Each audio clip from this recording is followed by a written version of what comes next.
নমস্কার সবাইকে সুরশ্রী গোস্বামী আইডি ব্লগে আবার সবাইকে স্বাগত। আজকে রান্না হচ্ছে চিকেন চাপ। চিকেন নিয়েছি, দুটো লেগ পিস নিয়ে নিয়েছি, তাতে টক দই, নুন, আদা রসুনের পেস্ট, আর নিয়ে নিয়েছি এখানে পেঁয়াজ বাটা, লঙ্কা, কাশ্মীরি লঙ্কা গুঁড়ো আর এমনি লঙ্কা, লাল লঙ্কার গুঁড়ো।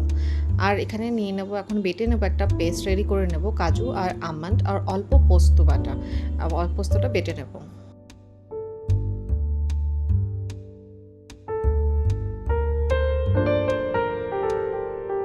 ওই মিক্সচারে এই পেস্টটা দিয়ে একসাথে ম্যারিনেট করে নেব ভালো করে। এখানে হাত দিয়েই মাখিয়ে নিলাম, হাত দিয়ে মাখিয়ে নিলে ভালো করে মাখাটা হয়ে যাবে, মাখানোটা ভালো হবে। ওই মিক্সারে মিশিয়ে নেব 2 চামচ মতো বিরিয়ানি মশলা, 1 টেবিল স্পুন চিনি, আর 1 টেবিল স্পুন গোলাপ জল, আর 1 টেবিল স্পুন কেওড়ার জল, আর দিয়ে দেবো অল্প 4-5 ফোঁটা মিঠা আতর দিয়ে ভালো করে আবার ম্যারিনেট করে নেব, ভালো করে মাখিয়ে নেব। ম্যারিনেট করে এটা রেখে দেবো ফ্রিজে 2 ঘন্টার জন্য। 2 ঘন্টা মিনিমাম, 2 ঘন্টা রেস্ট রাখবো। চলে এসেছি 2 ঘন্টা পর ফিরে এসে ওই চিকেন মিক্সচারটা রুম টেম্পারেচারে কিছুক্ষণ রেখে দিয়ে একটা প্যান নিয়ে তাতে সাদা তেল দিয়ে চিকেনগুলো গ্রেভি থেকে তুলে শুধু চিকেনগুলো সাদা তেলে ভেজে নেব একে একে করে, উল্টে পাল্টে একটু লাল লাল করে ভেজে নেব।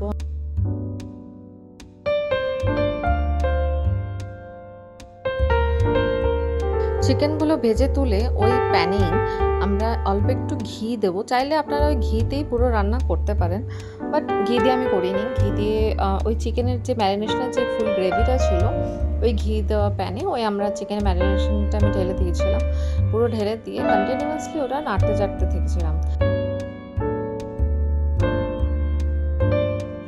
গ্রেভিটা এরকম পর্যায়ে চলে আসলে ওই গ্রেভি মিক্সচারটার বাটি ধোয়া জল, অল্প একটু জল দিয়ে গ্রেভিটাকে একটু পাতলা করে তাতে চিকেনগুলো একে একে ভাজা চিকেনগুলো দিয়ে তাতে গায়ে একবারে ওই গ্রেভিটা ভালো করে মাখিয়ে নিলাম।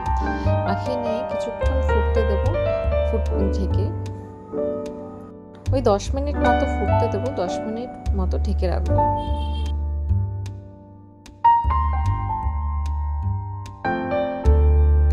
অলমোস্ট আমাদের রান্না রেডি, একটু নাড়াচাড়া করে আমরা সার্ভ করে দেবো। আপনারা কিন্তু রেসিপিটা অবশ্যই বাড়িতে একবার ট্রাই করবেন, দেখবেন খুব ভালো লাগবে। আর কেমন লাগলো সেটা আমাকে একটা লাইক, কমেন্ট আর সাবস্ক্রাইব করে অবশ্যই জানাবেন। আজকে বড়ের জন্য এটা সারপ্রাইজ, দেখি ও কি রিভিউ দেয়। কেমন হচ্ছে বলো? অসাধারণ, মানে আমি আসলে নাম নিয়ে যাব কলকাতা থেকে আমি